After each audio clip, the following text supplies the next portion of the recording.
ओम खड्गं चक्रगदे सुचापपरिगां चूलम्बुशुण्डिं शिरा शङ्खं सन्ददधिं करैस्त्रिनयनां सर्वाङ्गभूषावृतां नीलास्मद्युतिमासपाददशकां सेवे महाकालिकां यामास्तौ स्वपिते हरौ कमलजो हन्तुं मधुं कैटभम्। ओम जयंती मंगला काली भद्रकाली कपालिनी दुर्गा क्षमा शिवा धात्री स्वाहा स्वधा नमोस्तुते। नमस्कार, स्वागत है आपका आचार्य वाणी में। मैं आचार्य डॉक्टर विक्रमादित्य आपके साथ हूँ और आज का विषय है मकर राशि वालों के लिए 4 तारीख शुक्रवार का अवसर। 9वीं तिथि विद्यमान है। सूर्य ही नया परिवर्तन करने आया है। ग्रह जो नया उदय हो रहा है कहीं ना कहीं आपकी राशि के दृष्टिकोण से बहुत महत्वपूर्ण रहेगा। जितनी मेहनत उतना लाभ देने के योग बड़े प्रबल रूप से आपकी राशि बनते दिखाई दे रहे हैं। मेहनत से भागेगा मत। इस दिन भड्डली नवमी है। नए कार्यों को आरंभ करने के लिए स्थिति बहुत अच्छी बनी हुई है ग्रह नक्षत्रों के दृष्टिकोण से, और बहुत जल्दी बृहस्पति भी उदय होने जा रहे हैं। ये चीज़ें आपके लिए पॉजिटिव ग्रह योग बनाने के रास्ते खोलती दिखाई दे रही है। ये अंशुच साया है। फिर 4 महीने तक कोई मुहूर्त बड़ा नहीं रहेगा। कोई भी बड़ा घर आरंभ करना हो, चीज़ें कुछ नया करना हो, बिजनेस करना हो, नई गाड़ी खरीदनी हो, सब इस दिन शुक्रवार के दिन भड्डली नवमी पड़ रही है। तो आनंद लीजिए, जीवन के आनंद को प्राप्त करने के योग बना सकते हैं। 5 तारीख शनिवार का अवसर, और ऐसे में विशेषतः में 10वीं तिथि विद्यमान है और सर्वार्थ सिद्ध योग भी बना हुआ है। लेकिन शनि आपकी राशि के दृष्टिकोण से थोड़े से एक बार फिर सूतक पातक दे रहे हैं कष्ट देने के लिए, इसलिए शनि को लगातार मनाते रहिएगा। अनेक उपाय शास्त्र में वर्णित हैं। शनि का एक मंत्र है, ओम प्रांग प्रींग प्रोंग से शनिश्चराय नमः। उसका नित्य प्रति स्तवन अवश्य किसी न किसी रूप में कम से कम 1 माला अवश्य करते रहिएगा, क्योंकि आगे वक्री होने वाले हैं, बुद्धि खराब करने वाले हैं, तो परेशान करने वाले हैं, तो इसलिए उसको मनाते रहिए, ठीक रहेंगे। 4 तारीख शुक्रवार का अवसर। 9वीं तिथि विद्यमान है और 6 तारीख की बात कर लेते हैं। 6 तारीख रविवार का दिन, उस दिन एकादशी तिथि विद्यमान है। आषाढ़ मास की एकादशी का योग बन रहा है और ये शुक्ल पक्षी जो एकादशी होती है देवशयनी एकादशी होती है। इस बार एकादशी देवशयनी पड़ रही है और रविवार के दिन पड़ रही है। और ग्रहों के दृष्टिकोण से देखा जाए तो बृहस्पति अस्त चल रहे हैं। बड़ा परिवर्तन की तरफ जाने वाला है ये दिन। बृहस्पति उदय होने वाले हैं शाम के समय, लेकिन दिन में अस्त रहेंगे। तो सुबह जब एकादशी का योग बना तो उस समय बृहस्पति अस्त है, रविवार है, एकादशी का योग है। ये भयावह योग है। ये अशांति का विस्फोटक योग माना जाता है। ये कहीं ना कहीं इसका प्रभाव आने वाले समय में शनि वक्री होते ही कहीं ना कहीं उपद्रव के योग संसार में पुनः बनते दिखाई देंगे। तो ऐसे में आपकी राशि के दृष्टिकोण से बड़ा महत्वपूर्ण रहेगा। तो आपको कहीं ना कहीं चीज़ों को बृहस्पति का उदय होना कहीं ना कहीं लाभ दे सकता है। भगवान विष्णु का सुंदर पूजन करें, उनका पुरुषसूक्त का पाठ करें तो आपके लिए अच्छा रहेगा। और इस दिन के बाद से भगवान विष्णु जब शेषय्या पर विश्राम के लिए जाते हैं तो सत्ता शिव के हाथ में होती है। शनि आपके ठीक नहीं चल रहे हैं। तो हमारे राशि के हमारे आदर्श विशेष तौर पे हमारी जो आपके लिए सुझाव ये है कि नित्य प्रति तेल के द्वारा भगवान शिव का अभिषेक पूरे महीने कीजिए। आने वाले टाइम में जो आपके शत्रु भी कम होंगे और साथ साथ शनि भी अनुकूल रहेंगे। तिल युक्त या तो दूध या तिल का तेल, इससे भगवान का अभिषेक नित्य प्रति करने का प्रयास कीजिएगा। ये अकाट्य उपाय है आपकी राशि के दृष्टिकोण से। थोड़ा सा तेल लेकर ओम नमः शिवाय का जप करते हुए या विशेष तौर पर रुद्र अष्टाध्यायी के द्वारा करें या करवाएं, ये आपके लिए कहीं ना कहीं आने वाले 4 महीने रक्षा देने के लिए हैं। और नहीं तो ये जो कहीं ना कहीं थोड़ा बहुत उत्पात मचता रहेगा, उन सबसे ठीक करने के लिए आने वाला 1.5 महीना 2 महीना बहुत विशेष उपाय करने की ज़रूरत आपको लगातार बनती दिखाई दे रही है। और शिव बड़ी आसानी से प्रसन्न हो जाते हैं। तो छोटा सा उपाय बताया है, कर लीजिए। अकाट्य प्रयोग है, करेंगे तो लाभ प्राप्त होगा। 7 तारीख सोमवार का अवसर। द्वादशी तिथि विद्यमान है और इस दिन वामन पूजा की जाती है। आषाढ़ की द्वादशी, शुक्ल पक्ष की द्वादशी के दिन वामन पूजा करने का दिन होता है। और आपकी राशि के दृष्टिकोण से यदि इस वक्त ग्रहों का योग देखें तो सब कुछ बढ़िया है, लेकिन मन थोड़ा सा अंदर से विश्वास नहीं जाग रहा है, मन डोला हुआ है। ऐसे में ग्रह नक्षत्रों को थोड़ी ताकत देने का प्रयास कीजिए। दूध का दान, बड़े लोगों को दूध का दान करने का प्रयास करना चाहिए। घर परिवार में यदि कोई बड़े लोग आपसे हों तो उनकी सेवा करें, अपने हाथ से उनको दूध पिलाएं।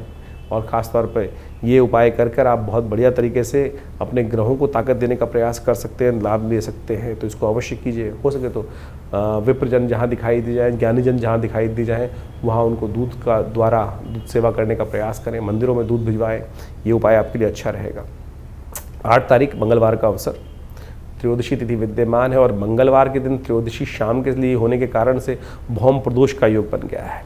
ग्रह क्या कह रहे हैं पहले वो जान लेते हैं, फिर उपाय भी जान लेंगे क्या कुछ करने चाहिए।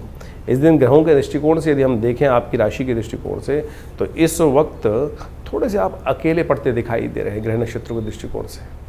बहुत सारे लोग आपको साइड लाइन, आपकी अच्छी बातें लोगों को शायद पूरी तरह अच्छी नहीं लग रही और मन ही मन में कहीं ना कहीं आपसे थोड़ी वो दूरी बनाने का प्रयास कर रहे हैं। आप थोड़े से अपने आप को खुली किताब की तरह रख रहे हैं, इसलिए समस्याएं आ रही हैं। इसलिए कोशिश करें थोड़ा सा अलर्ट होकर काम करने का प्रयास करें। मंगल कहीं ना कहीं थोड़ा सा आपको एकाकी भाव में ले जाता दिखाई दे रहा है, इसलिए जो आपके पास आए उसके पास ही सजेशन देने का प्रयास करें। मंगल का उपाय बहुत ज़रूरी है इस वक्त, मंगल को ताकत दें। इच्छू रस से भगवान शिव का अभिषेक करने से मंगल का उपाय प्रदोष के दिन किया जा सकता है। ऋण से मुक्ति का रास्ता भी बनता है इसी उपाय के द्वारा, तो इसको अवश्य करने का प्रयास कर लीजिए, कल्याण होगा। यदि हम बात करें ग्रह नक्षत्रों के दृष्टिकोण से 9 तारीख का दिन आपके लिए कैसा जाने वाला है, तो ये समझ लीजिए मकर राशि वालों के लिए 9 तारीख का दिन बुधवार का दिन चतुर्दशी तिथि विद्यमान है और ग्रह नक्षत्रों के दृष्टिकोण से थोड़ा सा अच्छा थोड़ा सा खराब ऐसा योग बनता दिखाई दे रहा है। 50-50 का योग बनता दिखाई दे रहा है। खर्चे बढ़ेंगे और अननेसेसरी की परेशानी थोड़ा सा बढ़ते दिखाई दे रहे हैं, लेकिन आगमन के रास्ते भी खुलते दिखाई दे रहे हैं। बृहस्पति उदय हो चुके, चंद्रमा के सम्मुख आ गए हैं, लेकिन ध्यान रखने की ज़रूरत रहेगी थोड़ा सा। देखिए इस दिन चतुर्मास आरंभ होता है ज्योतिष के दृष्टिकोण से।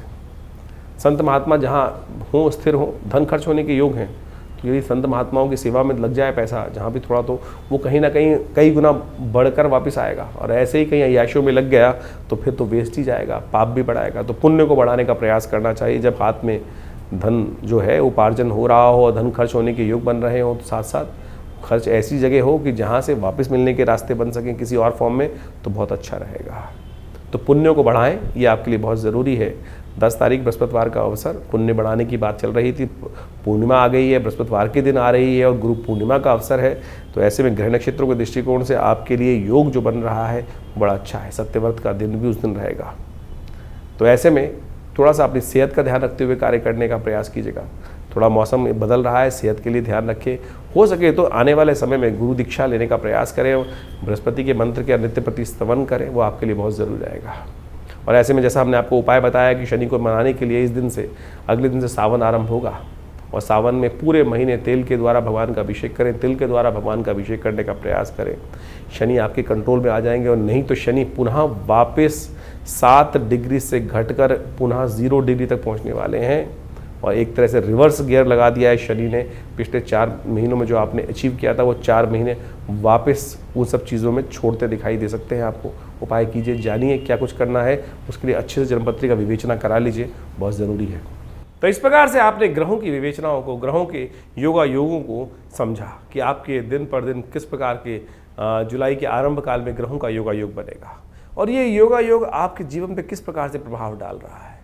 देखिए ये तो योग जो है वो हमेशा बनते आते हैं और उन योगों का प्रभाव तो आपकी राशि के दृष्टिकोण से, आपके लग्न के दृष्टिकोण से पड़ता ही है। सबसे पहले ये हमको समझना चाहिए कि हमारी राशि मुख्य है या लग्न की राशि मुख्य है या सूर्य की राशि मुख्य है। क्योंकि सबसे ज़्यादा प्रश्न जो इस वक्त हमारे चैनल पर लोगों के द्वारा पूछे जा रहे हैं या किसी भी ज्योतिषी कार्यक्रम को देख के लोगों के मन में उठता है, वो यही है कि मैं अपनी राशि कौन सी देखूँ। देखिए मुख्यतः सबसे ज़्यादा प्रमुख राशि जो होती है जहाँ चंद्रमा विद्यमान होता है, जहाँ चंद्रमा आपकी राशि में पहुंचा हुआ है वही राशि मुख्य मानी जाती है। गोचर के दृष्टिकोण से उस राशि का महत्व ज्योतिष के दृष्टिकोण से सबसे ज़्यादा माना जाता है।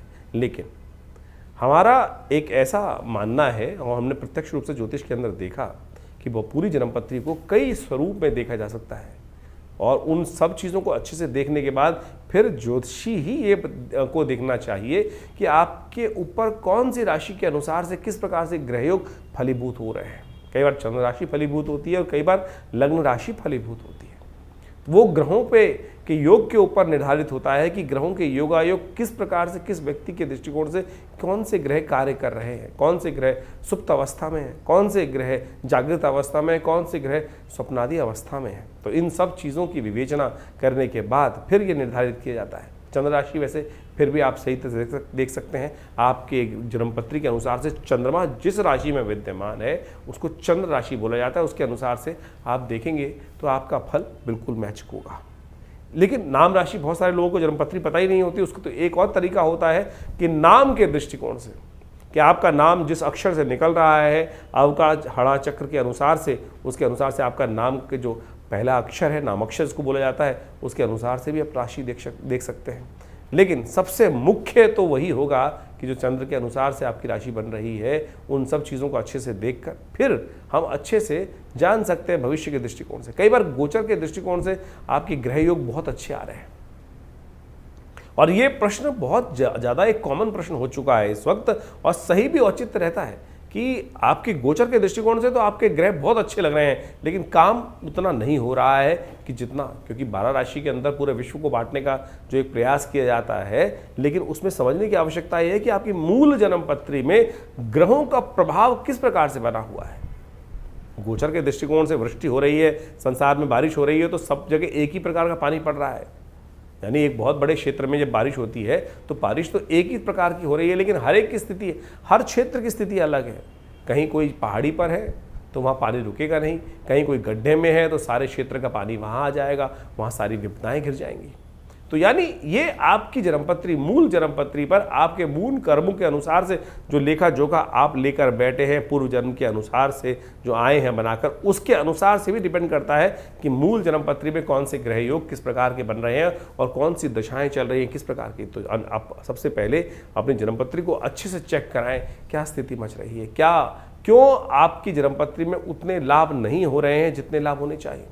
ज्योतिष एक बहुत शोध का विषय है, और हमारे ऋषि मुनियों ने काल गणना को बहुत विशेष तौर पर समझकर इनकी विवेचनाएं उपस्थित करी हैं, और उसी समझ का, उसी ज्ञान विज्ञान का लाभ लेते हुए ज्योतिष की जो गणनाएं हैं उनको समझकर उसके द्वारा भविष्य को समझने का जो कार्य किया जाता है वो ऐसे नहीं है। कई बार हमने हजारों जन्मपत्रियों में इस प्रकार से देखा है कि जैसा जो घट रहा है वो सामने, जो चीज़ सामने दिखाई दे रही है गुण योगा योग के अनुसार से, वही घट रहा है बिल्कुल उसी प्रकार से। तो यदि कष्ट का निवारण चाहते हैं, कष्टों को भगाना चाहते हैं, तो जन्मपत्री को सही से समझकर और उसके अनुसार से उसके भविष्य के दृष्टिकोण से जो आपके लिए खास ज़रूरत है। देखिए, बड़े भाग्य मानुष तन पावा, बड़े भाग्य से मानुष तन मिलता है, और ऐसे ही नहीं दुख में निकालने के लिए है। इन दुखों को समाप्त करने के लिए एक दिशा पकड़ने की आवश्यकता है, दिशा बदलने की आवश्यकता है। दशा स्वयं बदल जाएगी। दिशा किस प्रकार से पकड़ी जाए, किस मार्ग पे चला जाए, चलना ही तो है। और चलना यदि गलत मार्ग पे होगा तो गलत तरफ हमको लेके जाएगा, सही मार्ग पकड़ लेंगे तो सही तरफ चलते चले जाएंगे। तो यही जो दिशा हमको ज्ञान विज्ञान के माध्यम से मिले तो वो विशेष तौर पर हमारे जीवन में कल्याण का मार्ग बना देती है, सही रास्ता हमको दिखा देती है। तो आप अच्छे से समझें आपकी जन्मपत्री में कौन से ग्रह योग किस प्रकार के हैं। गोचर के दृष्टिकोण से तो हम बता ही रहे हैं आपकी राशि में किस प्रकार के योग बन रहे हैं। और इस वक्त आषाढ़ के महीने के अंतिम अवसर पर जो ग्रहों का योगा योग बनकर तैयार है वो आपने अच्छे से देखा। शनि महाराज अब अपनी राशि को में जो बदल कर पूरे स्थिर हो चुके थे, फिर वक्री होने जा रहे हैं। इसी जुलाई में वो वक्री हो जाएंगे, और जिस भाव में चल रहे हैं कहा जाता है वक्री ग्रह और ताकतवर हो जाता है। षडाष्टक योग शनि मंगल का बनकर, शनि के साथ मंगल का जो तैयार हो रहा है वो कहीं ना कहीं फिर एक विश्व में उपद्रव की जो चिंगारी है उसको भड़का सकता है। जो लोग कह रहे थे कि शांति हो गई है, ये पुनः शनि महाराज वक्री होने के बाद 4 महीने वक्री रहने वाले हैं शनि महाराज। अच्छी बात यह है कि बृहस्पति उदय हो रहे हैं। बृहस्पति जो उदय हो रहे हैं वो एक बहुत अपना शामक प्रभाव, अतिचारी बृहस्पति, जैसे ही पिछले करीब करीब मई में परिवर्तन किया था, उसके बाद परिवर्तन करते ही कुछ दिन बाद ही वो अस्त हो गए सूर्य के सन्निकट आने के कारण से। अब पुनः वो जागृत हो रहे हैं, उदय हो रहे हैं और अपना प्रभाव पूरी तरह से दिखाएंगे। हमने आपकी राशि के दृष्टिकोण से उस पूरे के पूरे जो रास्ता है बृहस्पति और शनि महाराज के, वो सब आपके समक्ष तथ्यात्मक तौर पर रखने का प्रयास किया है। उसको आप अच्छे से समझ लें, और फिर भी कोई प्रश्न मन में यदि आ रहा हो तो चिंता ना करें, हम आपके साथ हैं। यदि आप खुद मिलना चाहते हैं आश्रम पे तो रविवार को हम मिलते ही हैं हर व्यक्ति के साथ। सुबह 8 बजे से लेकर करीब करीब जो 10 साढ़े 10 बजे तक विशेष कार्यक्रम रहते हैं। उन सब में बहुत सारे लोग आकर यज्ञ में सम्मिलित भी होते हैं और माँ भगवती का आशीर्वाद भी लेते हैं और अपने प्रश्नों का निवारण भी जान लेते हैं। और यदि बहुत दूर है तो फ़ोन पे आयुष जो आप विशेष तौर पर अपॉइंटमेंट्स का प्रोसेस है, आप फ़ोन नंबर चल रहे हैं उन पर संपर्क साध कर अपने प्रश्नों का निवारण जान सकते हैं, और उस उपायों को कर आप अच्छे समस्याओं को दूर करने का योग बना सकते हैं। तो ये राशिफल हम लगातार आपके साथ रहते हैं, और बहुत सारे अलग अलग जो ज्योतिष की गणनाओं के माध्यम से विभिन्न ग्रहों का परिवर्तन होता है, उन सब के समस्त सिद्धांत आप तक पहुंचाने का प्रयास करते रहते हैं।